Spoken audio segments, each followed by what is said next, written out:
Le Grand Matin Sud Radio, 7h-9h, Patrick Roger. Est-ce qu'ils peuvent rester en poste? Éric Dupond-Moretti, Alexis Kohler. C'est une des questions que l'on pose.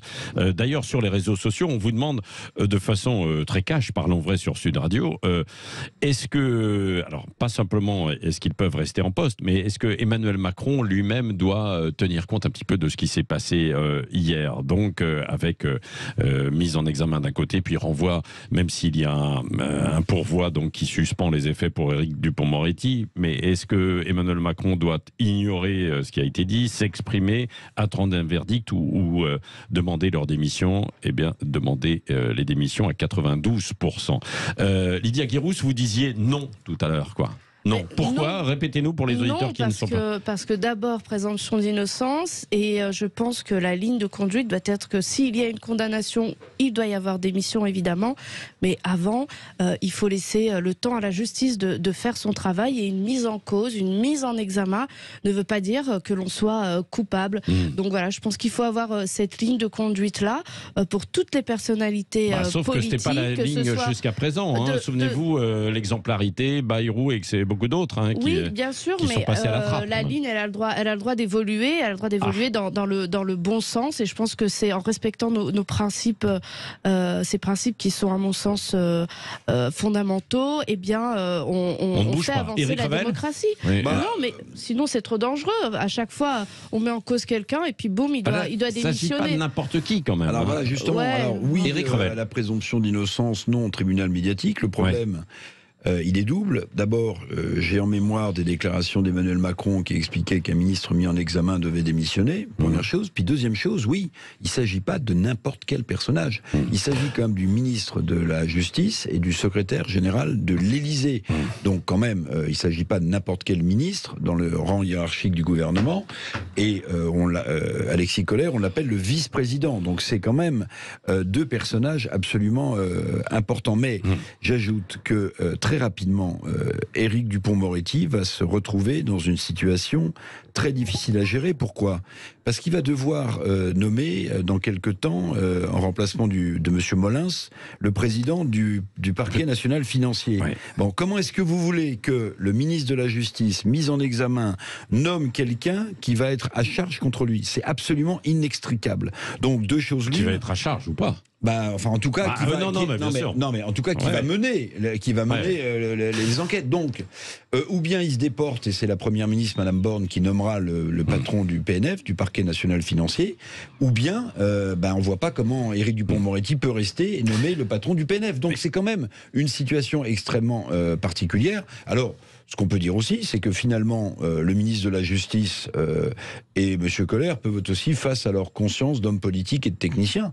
C'est-à-dire que s'ils ne sont pas démissionnés, ils peuvent se poser la question eux-mêmes, et notamment pour Éric Dupond-Moretti, sur cette nomination. Ouais, le parquet national financier, c'est pas n'importe quelle juridiction en France. Ouais. Bon, en tout cas, ce sont deux personnes qui sont essentielles pour Emmanuel Macron. C'est son bras droit avec Kohler, et un peu son bras gauche, si je puis dire, avec Dupond-Moretti, en fait, au gouvernement, quoi.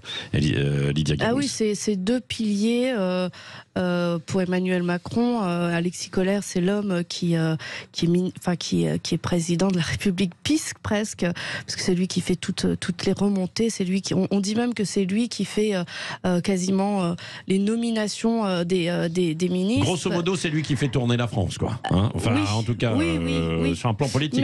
Mais que ce soit Alexis Kohler ou Dupond-Moretti, ils ne sont ni en dessous ni au-dessus des lois, et c'est pour ça que moi je considère que il faut que le travail de la justice se fasse, que cette justice, elle doit être pas celle des médias, pas celle des corporatismes, mais une justice professionnelle, et que c'est lorsqu'il y a une condamnation, puisqu'il y a eu d'autres cas dans lesquels les personnes étaient poursuivies, des personnalités politiques étaient poursuivies, et ça s'est fini par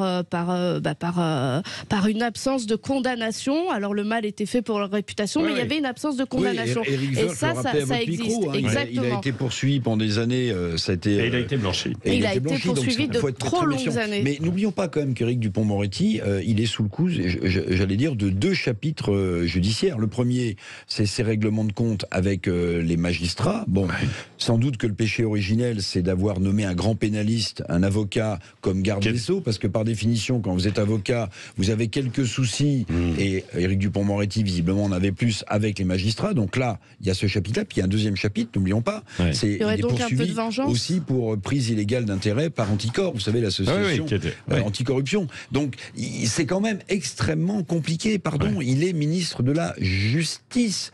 Vous parliez d'exemplarité, Patrick Roger, tout à l'heure, mais c'est un sujet. On ne peut pas à la fois expliquer que les nouvelles générations, que la société française effondre l'autorité, et avoir un ministre de la Justice qui est chargé de rendre la justice, être dans cette situation. Vous savez, ça me fait penser à ce que disait le maire d'Issy-les-Moulineaux, je ne sais pas si vous vous souvenez. André Santini. Oui, quand Arpaillan était ministre de la Justice, vous vous souvenez, il lui avait dit à l'Assemblée nationale, Monsieur Saint-Louis rendait la justice sous un chêne, vous la rendez comme un gland. Attention, Éric Dupond-Moretti, à ne pas se retrouver dans cette difficulté.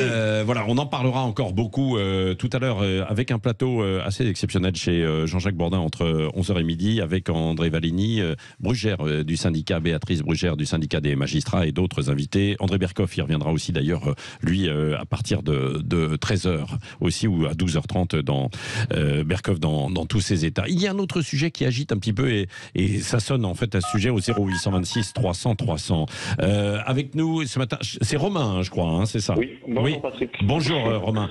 Vous, c'est plus les retraites, c'est ça? Oui. Alors bon, c'est pas de l'actualité de ce matin, mais bon, c'est de l'actualité en continu, donc oui, c'est quelque chose qui interroge tout le monde, je pense, et j'ai mes interrogations aussi. Et moi, j'aurais une question, en fait, c'est où est passé les financements du plan Jospin, en fait, tout simplement. Parce que je pense qu'il n'y a pas d'inquiétude à avoir, et qu'on noie le poisson dans l'eau, en fait, et qu'on ne veut pas nous donner de réelles réponses sur alors Romain, question directe. On a notre spécialiste économie, ça tombe bien, Éric Revel, alors c'est pas forcément connu de tout le monde, ça, parce que c'est un peu compliqué. Quand il était Premier ministre, avait créé ce qu'on appelle un fonds de réserve, qui a été alimenté, qui à ma connaissance continue d'être alimenté, et qui est pourvu de plusieurs dizaines de milliards d'euros. C'est effectivement vrai. Alors à quoi sert ce fonds de réserve? À quoi sert ce fonds de réserve aujourd'hui? C'est une très très bonne question, et je serais infoutu de vous le dire. Mais il y a autre chose aussi qu'il faut souligner, Romain, c'est que au-delà de cette cagnotte, comme l'appelle Patrick Roger, du fonds de réserve des retraites créé par Lionel Jospin, il y a aussi la trésorerie très conséquente des régimes de retraite complémentaires à Agirc-Arrco. On ne le sait pas non plus.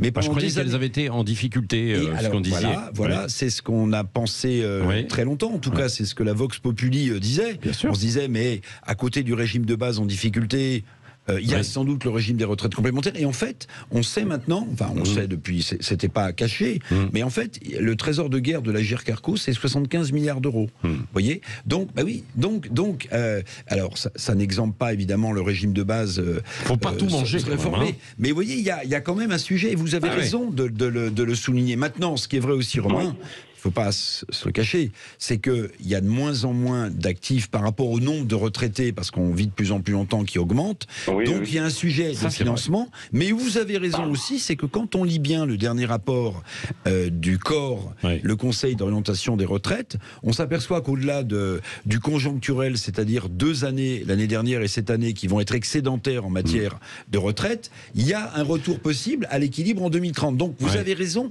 c'est à la fois un sujet économique, mais c'est surtout un sujet politique. Pourquoi? Parce que Emmanuel Macron, si on a un truc à retenir de sa campagne présidentielle et de son programme, parce qu'il n'y en a pas, c'est il veut absolument conduire coûte que coûte cette réforme des retraites, avec les difficultés sociales que l'on vit dans ce pays, en additionnant la réforme. Mais vous avez eu raison. C'est un sujet. Vous avez eu raison, Romain, de soulever cette question, parce que ça nous a permis de la rappeler. Merci. Est-ce que vous avez peur des loups comme Lydia Guérousse, Romain? Mais qui vous dit que j'ai peur des loups? Nous, C'est le sujet actuel. On l'osère. Bien sûr, on avait une éleveuse qui était avec nous tout à l'heure. C'est assez incroyable. Hein. Il y a quand même énormément en fait de loups aujourd'hui. Il va y avoir une expérimentation pour des tirs de prélèvement. Oui. Moi, de ma part, alors moi je suis pas du tout agriculteur. Ouais. Mais en fait, je vais faire la même rhétorique que pour notre belle France. En fait, c'est le vivre ensemble, tout simplement.